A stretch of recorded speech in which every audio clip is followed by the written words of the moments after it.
Биттеп бир нерсе болуп бутуңа туруп кетесиң. Аягың бир нерсе болсо эмне болот? Майып кылып алсаң.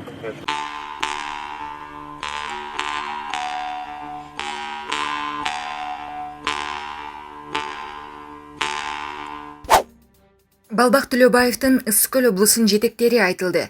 Бишкек мэриясынын аппарат жетекчиси Балбак Төлөбаев Ысык Көл облусун жетектейт. Бул туурасында Спутник Кыргызстанга өкмөттөгү маалымат булагы билдирди. Буга чейин интернетке Төлөбаев аталган аймакка жетекчи болуп барат деген маалымат чыккан. Ал эми Төлөбаев бул туурасында эч нерсе билбестигин жана андай сунуш түшпөгөндүгүн айткан эле. Маалымат булагы аны Ысык Көл облусунун мамлекеттик администрациясынын жамаатына терең тааныштырыла тургандыгын айтты. Өкмөттүн маалымат кызматынын жетекчиси Чыңгыз Эсенкул уулунан комментарий алууга мүмкүн болгон жок. Ал эми Төлөбаев телефон чалууга жооп берген жок. Эске салсак, өкмөттүн Ысык Көл облусу боюнча өкмөттүн өкүлү болуп 2018-жылдан бери Акылбек Усмоналиев эмгектенип келет. Төлөбаев да мэрияда 2018-жылдан бери иштейт. Булак Спутник KG. Жогорку кеңештин депутаты Жыргалт Рускулов бүгүн Жумгал райондук ооруканасына 200 000 сомго дары-дармек алып берди. Депутат мындай жардамды буга чейин да берип келген. Ошондой эле ушул күнү аталган райондун дагы бир мекенчил уулу Мирлан Абдылдаев өз демилгеси менен райондун ооруканасына 100 000 сомдук дары-дармек алып, өзү жеткирип барып берди. Эске сала кетсек, акыркы 2-3 айдан бери Жумгалдын райондук ооруканасы мекенчил уул кыздардын демилгеси менен керектүү дары-дармектер жетиштүү деңгээлде барып жатат. Аларга эл ыраазы, элдин батасы тийсин, ылайым ооругандарга Кудай шыпа берсин. Булак чагылган KG. Боомдун суу каптаган жолу тазаланып ачылды. Боом капчыгайындагы автожол ачылып, автоунаалар тоскоолдуксуз каттап жатат. Бул туурасында өзгөчө кырдаалдар министрлигинин маалымат кызматынан кабарлашты. Эске салсак, жамгырдан кийин Бишкек Нарын балыкчы жолунун 145-чакырымын суу каптаган. Тараган видеодон автокөлүктөрдүн кыйынчылык менен өтүп жаткандыгын көрүүгө болот эле. Өзгөчө кырдаалдар министрлигинен жолду каптаган сууну министрликтин адистери кантип кетирип жаткандыгын көрсөтүштү. Булак Спутник KG. Кыргызстанда алгачкы ИВЛ жабдыгы жасалды, жакында пайдаланууга берилет. Кыргыз Республикасынын премьер-министри Кубатбек Боронов Ош шаарына жасаган иш сапарынын алкагында Ош шаардык клиникалык ооруканасына барды. Бул тууралуу өкмөттүн маалымат кызматы кабарлады. 263 орундук медициналык мекеме 2019-жылы пайдаланууга берилген. Клиникалык ооруканага Кытай Эл Республикасы 14 даана заманбап медициналык жабдуу берүүнү пландаган. Учурда аларды коюу үчүн атайын имарат талап кылынат. Клиникалык ооруканага рентген аппараттарын коюу шарт. Эпидемиологиялык кырдаалга байланыштуу илдетти так жана тез аныктоо үчүн мындай ооруканалардын жана медициналык жабдуулардын иштеп турушу маанилүү. Кошумча имаратты жеңил конструкциядан салуу жагын караштырып көргүлө. Бирок ошол эле учурда кышкысын жылуу болгондой болуш керек, деди премьер-министр.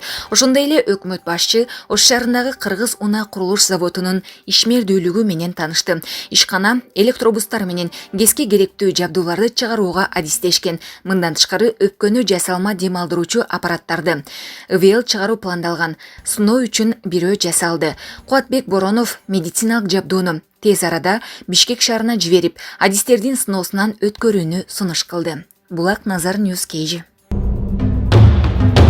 Нарын облусунун Актала районунун Аккай айылынын Москва шаарына иштеген тургундары кичи мекенине медициналык каражаттарды алып беришти. Бул тууралуу аймактык кабарчы билдирди. Жергиликтүү тургун Кубанычбек Баялиев билдиргендей, Москвадагы мекендештер 1 даана кычкылтек концентраторун, 2 даана ингалятор, респиратор, коргоочу костюм жана дары-дармектерди жөнөтүшкөн. Бул медициналык каражаттарды алууга 120 000 рубль сарпталган. Мындан тышкары айылга жардам фондунун эсебинен 50 000 сомго 4 даана пульсоксиметр, аристон, муздаткыч, глюкометр, коргоочу кийимдер, беткап жана ар кандай дары-дармектер алынды. Ошондой эле медицина кызматкерлерине 10 000 сом тапшырылды. Булак Турмуш KG. ак суу районунун борбору Теплоключенко айылында 3 чакырым жол оңдолууда. Бул тууралуу аймактык кабарчы билдирди. Теплоключенко айыл аймагынын башчысы Талант Көбөмбаевдин айтымында, жол республикалык бюджеттин эсебинен 15 миллион сомго курулууда. Аймактарды өнүктүрүү, өлкөнү санариптештирүү жана балдарды коргоо жылынын алкагында ар бир райондун борборунда 3 чакырым жол салыныш керек. Ага ылайык биздин айыл аймактагы 3 көчөнүн ар бириндеги 1 чакырым жолго асфальт төшөлүүдө, деди Көбөмбаев. Булак турмуш KG. Өлкө боюнча дээрлик 7000ге чукул жаран пневмониядан дарыланып жатат. Бүгүн 26 июлга карата өлкөдө коронавирус инфекциясы жана пневмония илдети 689 адамдан аныкталып, жалпы саны 32813кө жетти. Республикалык штабтын маалыматына ылайык, бүгүнкү күндө республиканын ооруканаларында жалпы 12233 бейтап жатат. Анын ичинен 5280 бейтап коронавирус инфекциясынан, ал эми 6953 оорулуу пневмониядан дарыланууда. Аймактардагы стационарларда жаткан бейтаптар: Бишкек шаарында 5264, Ош шаарында 726, Ош облусунда 1544, Ош облусу 1307, Талас облусу 399, Нарын облусу 287, Ысык Көл облусу 1035, Жалал Абад облусу 1044, Баткен облусу 627. Булак Супер KG. Кыргызстанда эң коррупциялашкан мамлекеттик 5 орган аталды.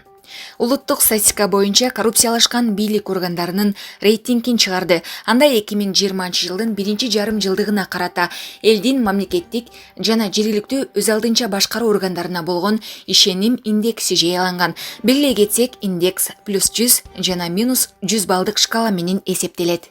Рейтингтин сап башында мурдагыдай эле мамлекеттик бажы кызматы турат. Бул органга кыргызстандыктар -15,4 балл коюшкан. Экинчи орунда -3,4 балл менен жаза аткаруу мамлекеттик кызматы. Үчүнчү орунда +2,8 балл алган мамлекеттик соттук эксперттик кызматы турат.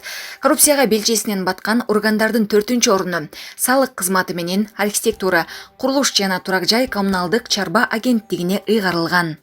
Жарым жыл мурда кыргызстандыктар саламаттык сактоо министрлигин жемкордуктун чордонуна айланган алдыңкы 5 органдын катарына кошкон.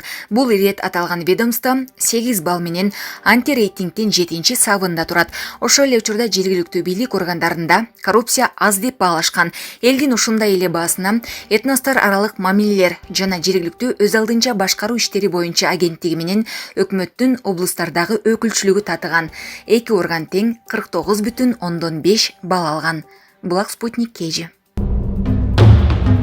Нарын районунун аймагында өспүрүм түн рейти өткөрүлдү. Балдардын ден соолугуна, интеллектуалдык, психикалык, руханий жана адептик өнүгүүсүнө зыян келтирүүнүн алдын алуу багытында атайын буйруктардын талаптарын аткаруу максатында Нарын районунун аймагында жайгашкан айылдардын көчөлөрү текшерилип, кечкисин ата-энесинин коштоосу жок жүргөн 2 өспүрүм аныкталып, милициянын таяныч пунктуна алынып келинип, өспүрүмдөрдү каттоо журналына каттап, ата-энесине өткөрүлүп берилип, түнкү убакта топтошуп мушташуу, жаш өспүрүмдөргө карата жана алар тарабынан жасалган кылмыштарды алдын алуу максатында түшүндүрүү иштери жүргүзүлдү. Бул тууралуу Нарын облустук Ички иштер башкы башкармалыгынын басма сөз кызматы билдирди. Маалыматка ылайык, мындан тышкары кризистик жашоо шартына кабылган балдарды жана ата-энеси миграцияда жүргөн кароосуз калган өспүрүмдөрдү аныктоо максатында үймө-үй кыдыруулар уюштурулду. Жашоо шарты начар үй бүлөлөргө Нарын райондук Ички иштер башкармалыгынын жашы жете электердин иштери боюнча инспекторлордун демилгеси менен азык-түлүк жагынан жардам берилди. Үрөй учурган жол кырсык. Чолпон ата балыкчы каттамында 2 унаа кагышты. Бүгүн 5:45 чамасында Чолпон ата балыкчы каттамындагы Сары Ой айылында жол кырсыгы катталды. Окуя тууралуу күбө билдирди. Окуя болгон жердегилердин айтымында Toyota Prado автоунаасынын айдоочусу мас абалында экендиги билинди. Булак элдик медиа. Жогорку соттун мурдагы төрагасы Качкынбай Бообеков дүйнө салды. Кыргыз Республикасынын эмгек сиңирген юристи, Жогорку соттун мурдагы төрагасы Бообеков Качкынбай Жетибаевич 83 жашында узакка созулган оорудан кийин дүйнөдөн кайтты. Өлкө башчынын басма сөз кызматы тараткан некролог. Качкынбай Бообеков 1937 жылдын 1-январында Чүй облусунун Кемин районундагы Боролдой айылында туулган. 1965 жылы Кыргыз мамлекеттик университетин аяктаган. 1989 жылга чейин Кемин райондук сотунда катчы, Ош облустук сотунда судья, Балыкчы шаардык сотунда судья, төрага, Нарын облустук сотунун төрагасынын орун басары, Ыскөл облустук сотунун төрагасынын орун басары болуп эмгектенген. Жогорку соттун мүчөсү болгон. 1991 жылы Жогорку соттун төрагалыгына шайланып, 1995 жылга чейин жетектеген. 1996-2002 жылдары Бишкек шаарынын Свердлов райондук сотунун төрагасы болуп иштеген. 2002-2007 жылдары Жогорку соттун судьясы болгон. Кесипкөйлүгү жана жасаган эмгектери ар кандай мамлекеттик сыйлыктарга татыган. Ал өлкөбүздүн сот системасынын өнүгүшүнө эбегейсиз зор салымын кошту.